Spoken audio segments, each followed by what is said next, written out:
Última parte interessada, mas não menos importante. Força de trabalho, funcionários, equipe, não importa como você, qual a denominação que você dê, né? Sem eles, você não entrega valor para o dono do negócio. Sem a sua equipe, você não entrega valor para o cliente, você não entrega valor para o fornecedor. Você se preocupar com as necessidades e expectativas da sua força de trabalho, da sua equipe, das pessoas que trabalham diretamente na sua organização, é primordial para o bom e alto desempenho do seu negócio. Você tem que se preocupar com eles têm que se preocupar com o seu negócio e com o resultado que eles vão te entregar. E daí nós temos alguns indicadores que falam sobre isso, sobre as necessidades e expectativas com a força de trabalho e da força de trabalho. Porque eu tenho a minha expectativa com relação a eles e eles têm expectativas com relação a trabalhar para mim, trabalhar na minha organização, na sua organização. São expectativas mútuas dos dois lados e a gente precisa mapear elas para eu poder saber o que eu vou cobrar e eles saberem o que eu estou cobrando, para eu saber o que eles esperam de mim como organização e o que eu estou entregando para eles. E daí a gente tem alguns indicadores como movimentações internas ou promoções. As pessoas elas têm a oportunidade quando elas por algum motivo, né, aquela força interna, elas gostariam de fazer uma outra atividade para uma outra área. Elas têm essa oportunidade dentro da sua organização? Elas têm como concorrer, como mostrar interesse por outras atividades, outros cargos dentro da sua organização? Reconhecimento, recompensa e incentivos. Mas antes disso, eu vou falar da avaliação de desempenho. Quando nós falamos de avaliação de desempenho, ela é um indicador que é interessante para os dois lados. Para o dono do negócio, para a empresa e para as pessoas que trabalham lá, para a parte interessada, para o avaliador e para o avaliado. Por quê? Porque uma organização, se eu como organização, se eu avaliei bem um funcionário, alguém da minha equipe, uma área de negócio, tem que ser porque ele entregou resultados esperados ou acima da minha expectativa. Eu não posso avaliar bem e não ter certeza que aquela pessoa, aquela área, está me entregando resultados de valor. E para isso, eles têm que saber exatamente o que é valor para a organização. O que eles entregam que é importante para mim, que eu, como organização, como dono do negócio, eu vejo como valor. Isso vai estar na avaliação de desempenho deles. E eu tenho que ter como medir isso, ser o mais objetivo possível. Eu não posso ser subjetivo quando eu falo de avaliação de desempenho. Ou o cara atendeu e superou as expectativas, ou ele não atendeu as expectativas. Não dá para ter mais ou menos. Não. O indicador ele tem que ser objetivo. E esses indicadores eles vão para dentro da avaliação da força de trabalho, das equipes. Então você vai olhar para uma avaliação de desempenho e vai saber se o cara entregou valor para você, se o seu negócio, o seu desempenho, se o desempenho da sua organização melhorou com o resultado dele. Ou melhorou com o resultado daquela área. Porque nós temos 3 níveis de avaliação de desempenho. Nós temos a avaliação do funcionário, da pessoa. Então, ela entregou o que ela deveria entregar de valor para a organização naquele período que eu estou medindo. Segundo nível, a área que ela trabalha. Área comercial, área de marketing, área financeira, área recursos humanos, área de produção, a logística, supply chain, não importa o nome, qualquer área. Serve para todas. A área, ela entregou o resultado que ela precisava entregar naquele ciclo? Sim ou não? Não dá para ser subjetivo. Eu tenho que ter indicadores objetivos que mostram isso. Entregou? Muito bem, uma ótima avaliação para a área. O segundo nível da avaliação, lembra? Terceiro nível, a organização. A organização ela chegou nos resultados, no geral, na avaliação da organização, onde ela queria, ela melhorou o desempenho dela de uma forma objetiva? Melhorou. Não melhorou. Não, esse terceiro nível foi ruim. Então, quando eu faço uma avaliação de desempenho, eu posso, não é que eu devo, eu posso ter 3 níveis da avaliação. Então, vamos supor que eu sou um funcionário da área de supply chain. Então, eu entreguei os resultados que o Carlos, como indivíduo único dentro daquela organização, deveria entregar? Entreguei.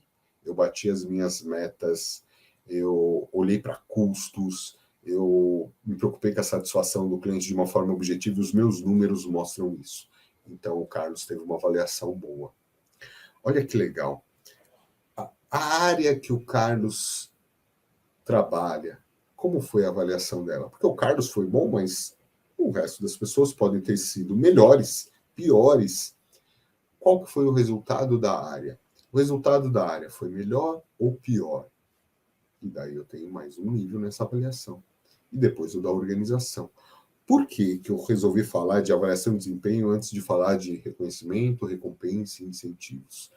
Porque a organização, ela pode, não é que ela deve, mas ela pode aplicar reconhecimento, recompensa e incentivos baseado nos 3 níveis. O Carlos foi reconhecido como uma avaliação superior. Os números do Carlos, o Carlos entregou o que ele deveria entregar. Os indicadores mostram isso. Bacana, então eu vou reconhecer o Carlos pela entrega dele. A área do Carlos não entregou o que a área do Carlos deveria entregar naquele momento. Então, eu não vou dar um reconhecimento para a área do Carlos, como eu vou dar para a área, por exemplo, de gestão de pessoas que entregou o resultado que ela deveria entregar naquele momento. E daí eu tenho um terceiro nível, a organização. A organização como um todo, ela entregou, ela teve o resultado que ela queria ter, que ela colocou como meta para aquele ciclo? Teve. Então, todas as pessoas da organização que entregaram o seu próprio resultado como bom, como satisfatório, batendo suas metas, também terão um reconhecimento a mais por causa disso. E isso serve para recompensa, incentivos. Eu posso estipular reconhecimento, recompensa e incentivos pelos 3 níveis de avaliação. Mas eu só consigo fazer isso quando eu tenho uma avaliação de desempenho individual das pessoas de forma objetiva, são números objetivos que me mostram se ela foi bem ou foi mal. Quando a área é medida de forma objetiva, então eu tive uma nota para a área, por exemplo, a área de marketing em 2020. Essa nota da área de marketing, quando eu faço uma avaliação dos indicadores dela, ela foi melhor ainda em 2021. Então eu posso reconhecer a área de marketing e a organização a mesma coisa. Gastamos bastante tempo aqui falando de força de trabalho e de avaliação especificamente, mas é porque avaliação e reconhecimento, recompensa e incentivos, mas é porque são indicadores de processos muito sensíveis da organização. Quando ele é muito bem trabalhado, ele faz a organização decolar. Quando ele não é tão bem trabalhado, ele pode, de alguma forma, não demonstrar a qualificação das pessoas ou o engajamento das pessoas. Então, são 2 indicadores que trabalham muito próximos, 2 processos que trabalham também muito próximos, e eles são sensíveis para a organização. Outros indicadores relacionados à força de trabalho. Qualidade da liderança. Eu quero que o meu líder seja alguém que faça com que o Carlos seja ou esteja preparado para ser cada vez melhor. O Carlos desenvolver as suas habilidades, conhecimentos, atitudes e se tornar um profissional cada vez melhor. E a liderança influencia nisso. Movimentações internas, né? A gente já falou, promoções, a satisfação da organização, da força de trabalho. com a organização de uma forma geral, e daí nós vamos falar de algumas coisas específicas. Então, a satisfação da força de trabalho, ela pode estar relacionada às atividades que ela desempenha, ela pode estar relacionada ao clima da área ou da empresa ao qual ela está submetida, ela pode estar satisfeita com relação à remuneração, benefícios por trabalhar naquela organização. Então, existem algumas coisas, alguns indicadores subjetivos, muitas vezes, que vão demonstrar o quanto a força de trabalho ela está satisfeita ou não com a organização.